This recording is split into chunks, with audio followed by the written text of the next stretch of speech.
May client ulit tayo. Pagkagaling natin ng Tansa Cavite, meron tayong client, Honda CR-V. Ito, pumunta dito sa bahay natin. Honda CR-V Gen 2 nga pala to.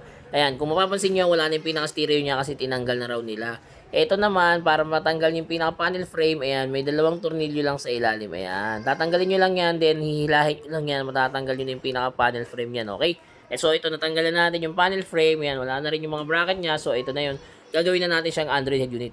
At ito na nga, tapos na tayo mag-install ng ating Android head unit. Ayan, 7 inches nga pala yung in-avail ni Bossing dito with Apple CarPlay and Android Auto na yan. So, ito medyo madilim na kasi nga medyo late na rin pumunta sila Bossing. Ayan, nag-avail din sa atin si Bossing ng front dashcam. Ayan, so ito yung kuha ng front dashcam natin. Kahit madilim na, okay pa rin naman yung quality ng video natin. So, ayan, sa mga gusto po mag-avail niyan, drop message lang, direct message lang for better and faster transaction. Ayan, so testing natin yan. Tingnan natin, replay natin yung mga kuha ng dashcam. So, ito, ayan.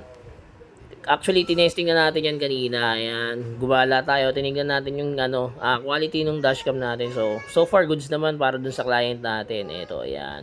And then, syempre, kasama pa rin yan. Ayan, pwede ka na rito mag-Waze, Netflix, YouTube, Google Maps. Ayan. Tapos, may reverse camera na rin to mga kadiskarte. Ito, testing natin. Ayan. O, diba? Hindi ka na mahirapan umatras. Ito nga pala yung sample video nung dashcam. Ayan, ginala natin yung sasakyan ni Bossing para ma-check natin yung quality ng video nung dashcam natin. Ayan. Sa mga gusto mo mag-avail niyan, drop message lang. Salamat!